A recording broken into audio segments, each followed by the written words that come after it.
제3차 시 유명 NFT 프로젝트 분석 시작하겠습니다. 아까 전에도 말씀드렸는데 크립토키티에 대해서 설명드리려고 해요. 크립토키티는 누가 뭐래도 대표적인 NFT 게임입니다. 그리고 고양이 NFT를 수집하게 되고요. 교배를 통해서 다음 세대 고양이를 탄생하는데 교배하는 것은 이 두 마리의 고양이, 암수는 따로 없습니다. 그래서 두 마리의 고양이를 두고 교배를 하면 다음 고양이가 태어나게 됩니다. 그런데 이 세대는 틀려져요. 첫 번째는 이제 0세대 고양이부터 시작해서 0세대가 고양이가 교배 후에 다음 고양이가 나오면 그 다음에 1세대, 그 다음에 다음 세대, 그 다음에 또 교배하면 다음 세대, 이렇게 세대가 나눠지는데 이 세대가 나눠지는 것은 교배의 쿨다운 타임이 틀려지게 됩니다. 0세대 같은 경우는 1분의 쿨다운 타임이 있어요. 그러니까 교배 이후에 1분만 기다리면 다음 고양이를 다시 또 낳을 수 있는 거죠. 그런데 세대가 넘어갈수록 그 쿨다운 타임은 계속해서 틀려지게 됩니다. 그리고 유전자는 각 부모의 고양이는 유전자를 가지고 있는데 이 유전자는 다음 세대로 전달되게 됩니다. 그래서 각 부모의 특성을 어느 정도 가지고 태어나게 되는 거죠. 우선은 그 0세대 고양이는 이 CO라는 CO라는 어드레스를 가진 사용자만이 0세대 고양이를 생산해낼 수 있어요. 그리고 이렇게 0세대 고양이가 생산되면 옥션 마켓에 등록되게 되는데 사용자들은 이 경매에 올라온 고양이들을 구매하게 되는 겁니다. 그리고 서로 이 구매한 고양이들은 또 교배를 시킨 것들을 다음 고양이가 나오는데 이 다음 고양이를 또다시 경매에 올려서 또 판매하게 되는 거죠. 재밌는 건 이 고양이만 올리는 게 아니라 교배할 고양이를 올려서 교배 자체를 경매에 올리기도 합니다. 그래서 나는 고양이가 한 마리만 있지만 이런 옥션을 통해서 교배할 고양이를 찾고 교배 이후에 나는 새끼를 낳고 다시 그 고양이는 돌려주는 약간 이런 입찰 방식도 있습니다. 그래서 CO가 고양이를 생산해내고 또는 이 셀러들이 고양이를 판매하게 되죠. 본인의 고양이를 판매하거나 아니면 다음 세대의 고양이를 판매하게 되죠. 판매하게 되면 바이어는 이 옥션을 통해서 고양이를 사게 되고요. 그리고 심지어는 이 고양이들의 임신을 한 마리가 있어도 경매를 통해서 옥션을 통해서 고양이를 또 교배시키고 그 교배된 새끼를 또다시 판매하고 이런 전략들을 취하게 됩니다. 이럴 때 이 옥션이 가운데 있는데요. 이 옥션이 계속해서 어프로브를 시도하게 되는 겁니다. 왜냐하면 사용자들끼리 서로 거래하는 게 아니라 옥션이 이 소유자를 계속해서 변경시켜 주는 거죠.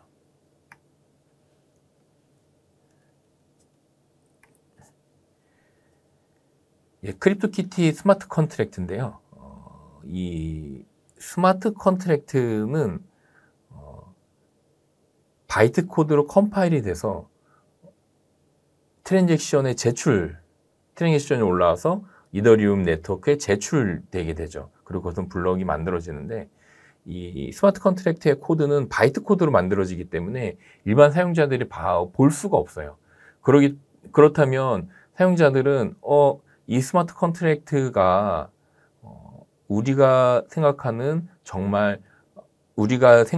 그것대로 움직이는 계약이 맞아? 라는 것에 의심을 할 수가 있죠. 그래서 이런 이더스캔 같은 익스플로러 사이트에서는 이 트랜잭션에 있는 스마트 컨트랙트를 코드를 보여주기도 합니다. 어떻게 보여주냐면 이들도 알 수 없어요. 이 바이트 코드만 보고 코드가 어떻게 만들어져 있는지 알 수 없지만 이거를 만들어내는 사용자가 코드를 제출하는 겁니다. 이더 스캔에 내가 이렇게 스마트 컨트랙트를 내가 우선은 배포했는데 이 스마트 컨트랙트에 대한 코드는 이거야 라고 알려주게 됩니다. 그러면 이 이더스캔에서는 그 코드를 컴파일해서 만들어진 바이트 코드와 그리고 실제로 트랜잭션에 있는 바이트 코드가 동일한지를 확인하고 동일하구나라고 하면 베리파이를 해주게 됩니다. 그래서 이렇게 체크박스가 있고 코드가 보여지게 되죠. 같이 한번 확인해 보시면 이게 크립토키티 토큰의 익스플로러 이더스캔 사이트입니다. 여기서 보시면 이렇게 컨트랙트의 표시가 녹색 표시가 체크가 되어 있습니다. 이것을 보면 이 안에 어떤 코드로 만들어져 있는지 다 직접 확인이 가능합니다. 이런 바이트 코드도 확인이 가능하고요. ABI, 어플리케이션 바이너리 인터페이스죠. 이렇게 코드가 다 확인이 가능합니다.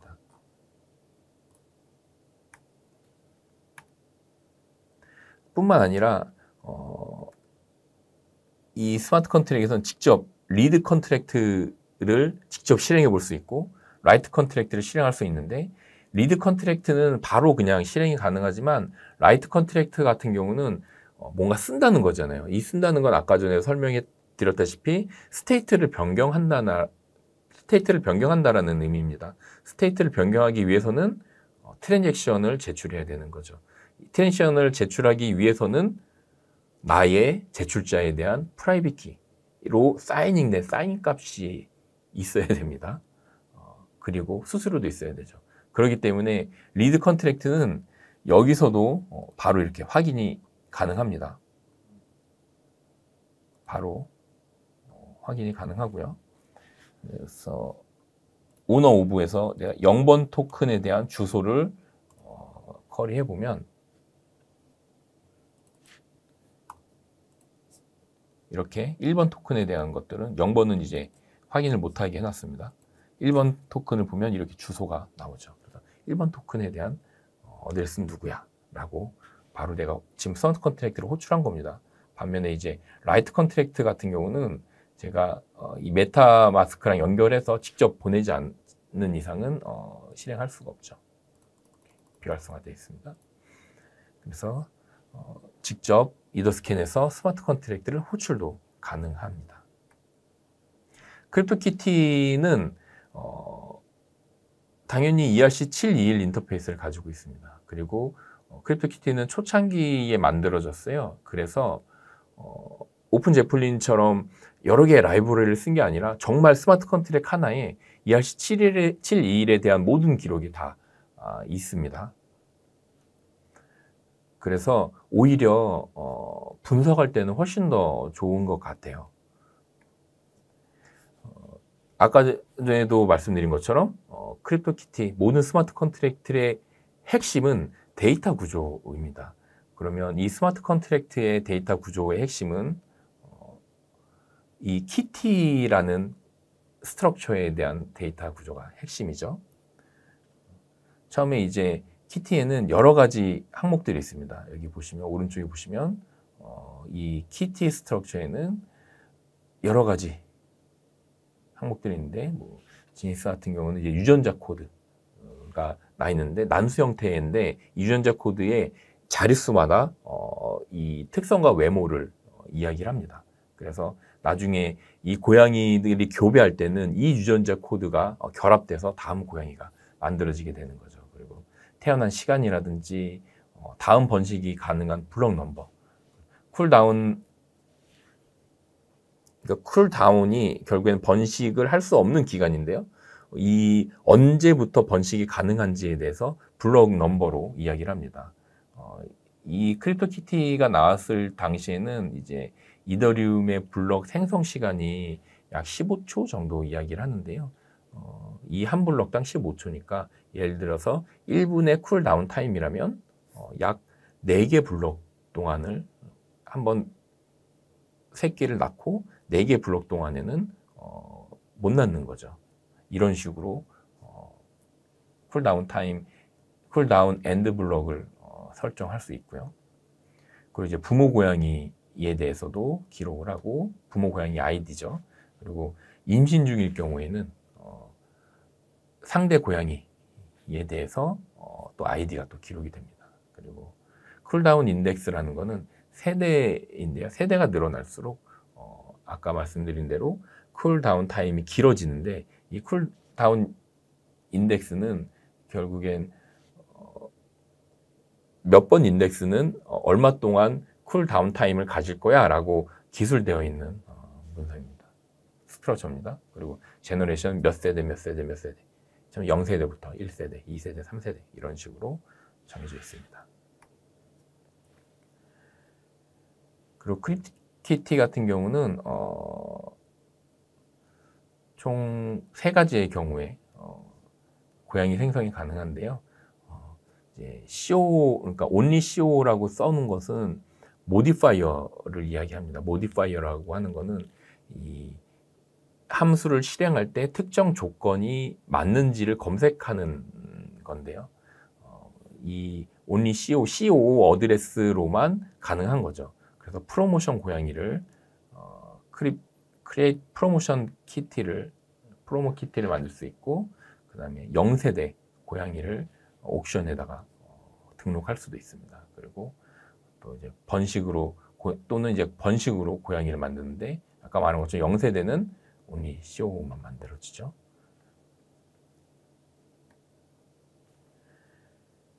새로운 고양이를 만들기 위해서는 다음이 필요합니다. 양부모의 고양이의 아이디가 필요하고요. 그리고 그 고양이가 몇 세대인지를 알아야 되고, 그 유전자도 알아야 되고, 이거에 대한 소유자가 누군지도 알아야 됩니다. 이걸 알아야지 고양이가 생성이 되고, 아까 전에 앞서 살펴봤던 키티 스트럭처가 생성이 되는 거죠. 이 유전자를 생성하는 방법은 예를 들면 우리가 부모 고양이의 유전자를 보면 어떤 부모의 유전자끼리 결합을 시키면 다음에 이런 아이가 나오겠구나 라고 예측이 가능할 수 있습니다. 이 스마트 컨트랙트의 코드를 보면 말이죠. 그런데 이 유전자를 만들어내는 코드는 아까 전에 ERC721 스마트 컨트랙트에 있지 않고 다른 스마트 컨트랙트에 있는데요. 그 다른 스마트 컨트랙트의 코드는 공개하지 않고 있습니다. ABI만 제공하는 거죠.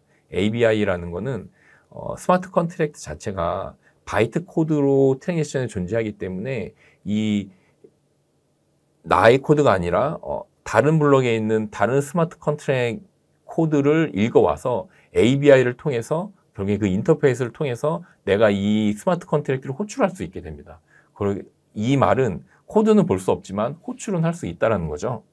그래서 이런 방법으로 유전자를 생성하게 됩니다. 그래서 코드는 그래서 알 수가 우리가 없습니다. 그래서 어떤 고양이가 어떻게 나올지는 잘 몰라요. 물론 정말 많은 사람들이 조합을 해서 그 알고리즘 알아낼 수도 있겠지만 우리가 알지 못합니다. 이게 언더바 크립토키티의 코드입니다. 그래서 처음에 시작을 할 때는 require라고 해서 이렇게 유인트 32비트로 묶었다가 또 256으로 묶었다 계속 이런 작업들을 하는데, 이게 뭐냐면 이게 오버플로우를 방지하려고 만들어 놓은 코드입니다. 이전에는 스마트 컨트랙에 오버플로우나 언더플로우 같은 방어가 잘 안 되어 있었어요. 예를 들어서 유인트 언사인드 인트인데 -1을 주면 언사인드 인트의 타입형이 가지고 있는 최대값을 가진다거나 이런 식으로 오버플로우, 언더플로우에 노출되어 있을 때는 전혀 다른 값이 들어가는 경우가 있었습니다. 그래서 이렇게 방어 코드를 잘 만들어 놨어요. 하지만 이게 솔리디티 8부터는 이런 부분들에 대해서 다 처리가 이미 되어 있기 때문에 굳이 필요는 없습니다. 그리고 이제 쿨다운 타임을 계산하기 위해서 쿨다운 인덱스를 계산하는 방법을 나오는데, 쿨다운 인덱스는 총 13까지 있죠. 13까지, 최대 13까지 가능합니다. 그리고 쿨다운 인덱스는 13일 때 일주일이 선언되어 있어요. 그리고 키티를 생성하는데요. 아까 키티 스트럭처 보셨을 거예요. 그거대로 이제 쭉 생성을 하게 됩니다. 그리고 이제 로그를 기록하게 돼요. 벌스라는 로그를 기록해서 고양이가 언제 만들어졌다. 약간 이런 것도 하고 우리는 해당 키티를 새로 만들어진 고양이를 특정 소유자에게 전송을 하게 되면서 고양이가 생성되는 것, 즉 민팅하는 작업은 끝나게 됩니다. 여기 보시면 only CFO라는 이제 모디파이어죠. only CFO만 실행할 수가 있습니다. withdraw balance라는 펑션을. 이 withdraw balance라는 펑션을 보시면 이제 그 고양이의 옥션에서 보면 임신한 고양이를 임신을 옥션에 넣는다고 그랬잖아요. 그래서 이제 그 임신한 고양이가 교배를 한 이후에 돌아오면 얘를 원주인으로 보내줘야 되니까 그거에 대한 수수료는 남겨놓고 그리고 나머지에 대한 밸런스, 옥션에서 판매 금액에 대한 밸런스는 다 CFO 어드레스로 전송하게 되는 거죠. 그러니까 이게 스마트 컨트 우리가 생각할 때는 되게 간단하잖아요. 옥션이니까 옥션에 등록하고 이거를 판매를 지급하면 그 고양이를 주고 하는데 이런 식의 조금 세세한 이런 코드들이 필요합니다. 지금 보면 코드 자체는 어렵지 않잖아요. 단순히 그냥 곱하기 벌스피 하고 페그먼트 키티의 피를 더하고 이거를 빼고 더하고 이거밖에 사치연산밖에 없는데 이렇게 쉬운 코드임에도 불구하고 우리가 옥션을 만들 때는 신경 쓸 것은 분명히 많다라는 거죠. 당연히 이제 아까 전에 스마트 컨트랙트 이더 스캔 페이지에서 CFO 어드레스를 우리는 추출이 가능합니다. 이렇게 CFO 어드레스가 있고요. 그리고 이 CFO 어드레스를 보면 이 CFO 어드레스에 대한 밸런스와 밸류들이 이제 보이게 되는데 현재 이제 42이더가 있는 것을 볼 수 있었습니다. 그리고 내가 이 CFO의 어드레스의 잔액이잖아요. 잔액에 대해서 한번 차트가 어떻게 되는지를 한번 검색해 봤어요. 결국엔 이게 얼마나 크립토키티를 많이 사용하느냐, 많은 거래가 일어나느냐를 말해주는 거긴 하기 때문에 보면 이 출시 당시에는 아주 높은 가치를 가지고 있죠. 그리고 계속 바닥입니다. 최근에 조금 올라왔던 이유는 이더리움 가격이 좀 올랐기 때문이에요. 그래서 초창기에 매우 큰 인기를 끌고 있지만 여전히 무언가 거래는 계속 되고 있는 것을 볼 수 있습니다. 다음에는 BAYC라는 서비스를 설명드리겠습니다. 이거는 보어드 에이프 요트 클럽인데요. 보시면 유가랩스라는 회사에서 개발했습니다. 이게 유가랩스에서 이 서비스를 오픈하고 엄청난 인기를 끌었어요. 그래서 성공 후에 아까 전에 처음에 말씀드렸던 크립토 펑크, NFT의 선조라는 크립토 펑크를 인수하게 됩니다. 이전의 예술품을 디지털해서 이전에는 크립토 키티도 마찬가지고 사진 작가가 사진을 찍어서도 마찬가지고 이 예술품들을 디지털화하고 이 디지털화된 이 예술품의 소유권을 부여하는 그렇게 NFT로 사용을 했다면 이거는 조금 차별화가 됐어요. 조금 더 NFT의 형태도 발전하고 있는 거죠. 이 BAYC는 나름의 세계관이 있습니다. 그러니까 우선 세계관은 원숭이가 가상화폐를 통해서 돈을 많이 벌게 됐어요. 그래서 돈이 너무 많은 거야. 그래서 이 원숭이가 너무 지루해져서 비밀 사교 클럽을 만듭니다. 그게 바로 비밀 사교 요트 클럽을 만드는 거죠. 이 세계관을 가지고 BAYC가 만들어졌습니다. 결국엔 이 원숭이의 NFT를 보유하는 사람은 멤버십을 부여하게 됩니다. 멤버십, 요트 클럽에 들어갈 수 있는 멤버십이죠. 그리고 이 사이트에 들어가면 월렛을 통해서 로그인을 하는데요. 그 해당 주소에 BAYC NFT가 있는지를 확인을 하고 BAYC가 있으면 비밀스러운 베스룸에도 입장이 가능합니다. 베스룸에 입장을 하게 되면 이렇게 자기 픽셀로 이렇게 막 낙서를 할 수가 있다고 해요. 픽셀로 낙서를 할 수 있는데 아직은 이거에 대한 용도를 잘 모르겠어요. 하지만 BAYC를 보유하고 있는 보유자들은 이렇게 그림을 그릴 수 있고 나중에 이것이 어떻게 쓰일지는 좀 더 봐야 될 것 같습니다. 이 가입자만의 특별한 혜택들이 있는데요. BAYC에 가입한 사람들은 첫 번째로 이제 강아지를 무료로 드랍을 해줬어요. 너 NFT, BAYC NFT에 있는 사람은 와서 강아지를 찾아가라고 해서 강아지를 찾아갔고요.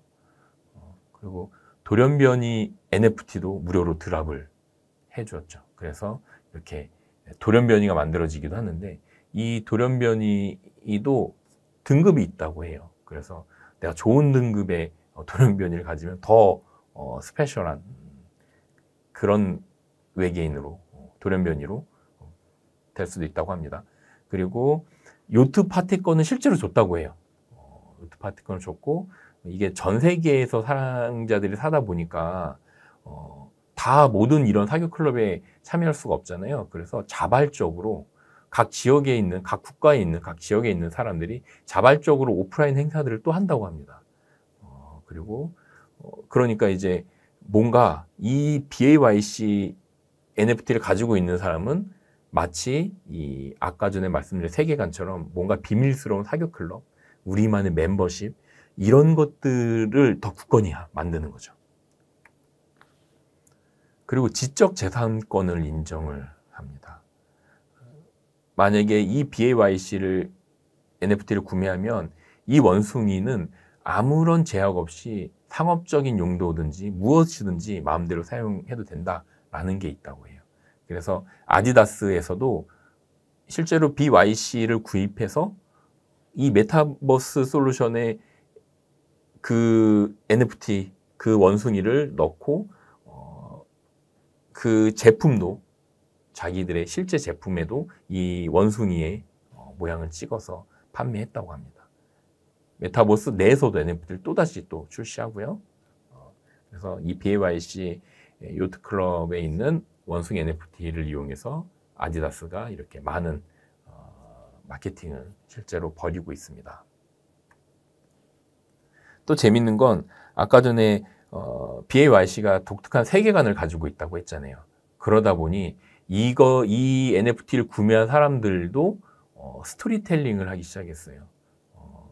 이런 짧은 소설들을 내가 구매한 원숭이에 대한 이야기들을 짧은 소설 형태로 트위터 등에 공개하기 시작했습니다. 그러면서 사람들이 인기를 많이 끌게 돼요.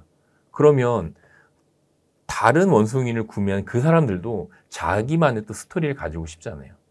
이 세계관 안에서 되게 지루한 원숭이, 요트 클럽을 하는 이 원숭이 세계관 안에서 이 세계관에 들어가 있는 이 원숭이는 또 어떤 스토리가 있을까라는 것들에 대해서 사람들이 만들기 시작합니다. 이러면서 대표적인 것들을 제가 가져와 봤는데요. 이 한 원숭이는 끝없는 항해를 하다가 전설의 포도 농장을 발견하게 됐고, 그 다음에 최고급 와인을, 전설의 포도 농장을 발견했으니 최고급 와인을 만들기 위해서 버드 와인 회사를 설립했다고 합니다. 그리고 BAYC 보유자들은, BAYC NFT 보유자들은 0.2 이더를 한테 내면 자신의 너희들 원숭이가 새겨져 있는, 너희들이 0.2 이더를 내면 너희들의 원숭이가 새겨져 있는 와인을 줄게. 그러니까 그걸 할당받고 할당받았다는 증표로 NFT를 발급해 줬습니다. 그래서 NFT를 받았죠. 0.2 이더를 내고 NFT를 받았는데 재밌는 건 이 와인 공장이 어디인지 몰라요. 왜냐면 이 NFT의 원숭이가 자신의 원숭이가 살고 있는 세계잖아요. 그 세계가 어디인지 몰라. 하지만 와인은 만들었고 와인에 대한 할당 증서는 받았어요. 이렇게 뭔가 재미있는 이야기들이 들어가고, 또 하나는 가난한 집에 태어나서 이제 요트클럽에서 일하게 됐답니다. BAYC에서 만든 요트클럽에서. 그리고 정말 성실하게 일해왔지만 이제는 너무 지쳤어요. 그래서 이제는 모든 것을 털어놓을 준비가 돼서 무엇을 뭐 털어낼지 모르겠죠. 그렇게 만든 또 원숭이가 또 있습니다.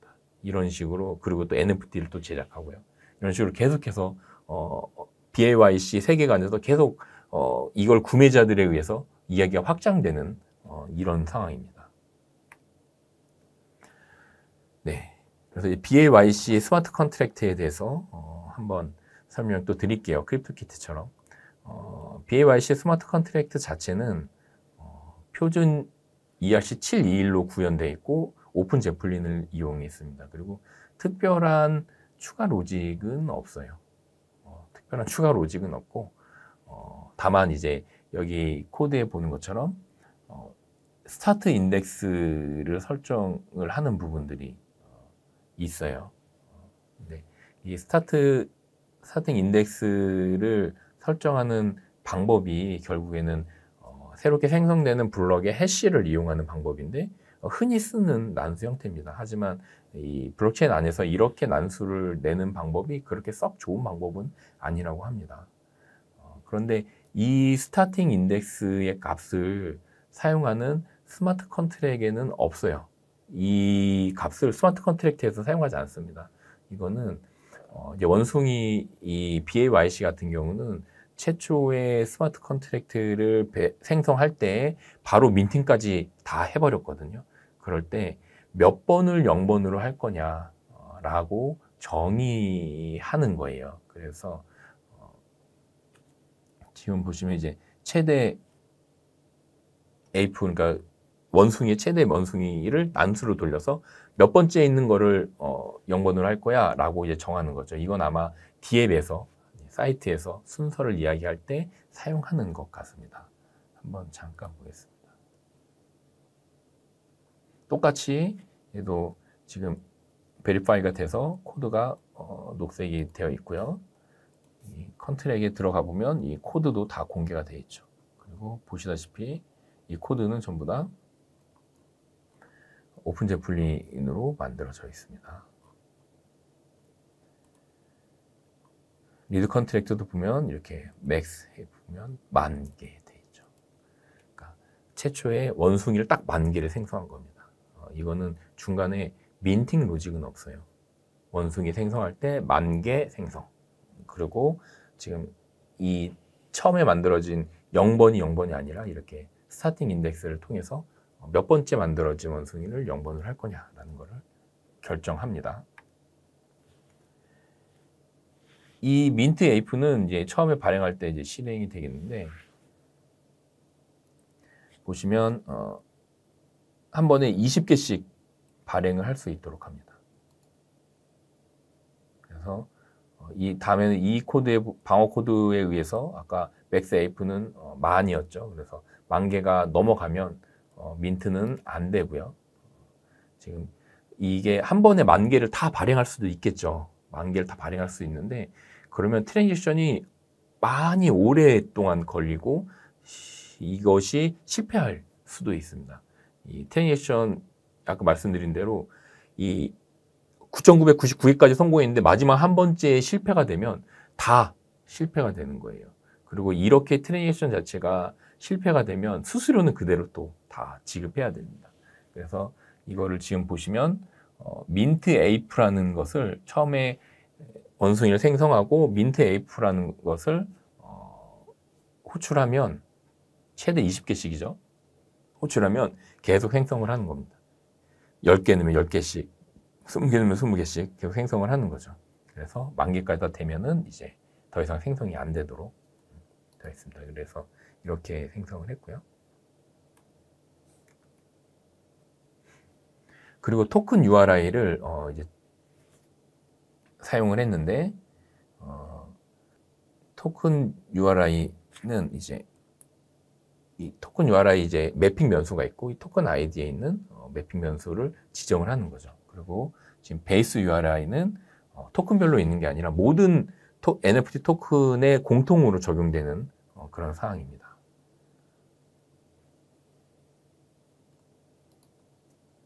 그리고 이렇게 컨캣해서 보내주는 거죠.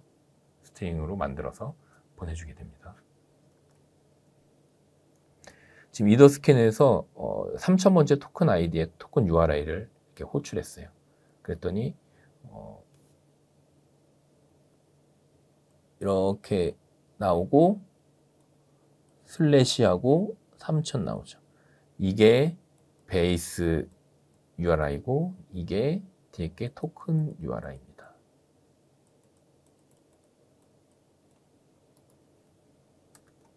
이런 식으로 알 수 있고 우리는 이 URI를 통해서 이 해당 토큰에 대한 보다 자세한 정보라든지 또 이미지라든지 이런 것들을 알 수 있는 거죠.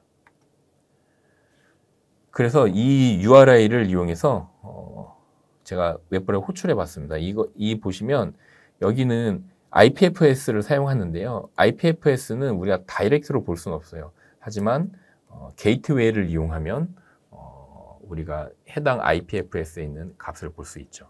그래서 이 게이트웨이를 이용해서 IPFS 값, 이 CID 값을 호출했을 때 이런 정보가 나옵니다.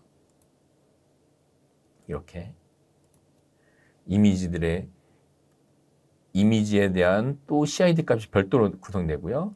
어트리뷰트를 통해서 이 원숭이의 특성에 대해서 또 이야기하고 있습니다. 그리고 여기 보시면 여기 써 있는 이 IPFS 값으로 이 게이트웨이를 다시 한번 호출해서 보면 이 원숭이가 나오게 돼요. 이렇게 이 원숭이가 표시가 되죠. 그래서 이렇게 아까 처음에 말씀드렸던 이 컨텐츠를 NFT에서 컨텐츠를 불러올 때 온체인과 오프체인에 있는 컨텐츠를 어떻게 불러오는지에 대해서는 이렇게 URI를 통해서 계속 호출하게 됩니다.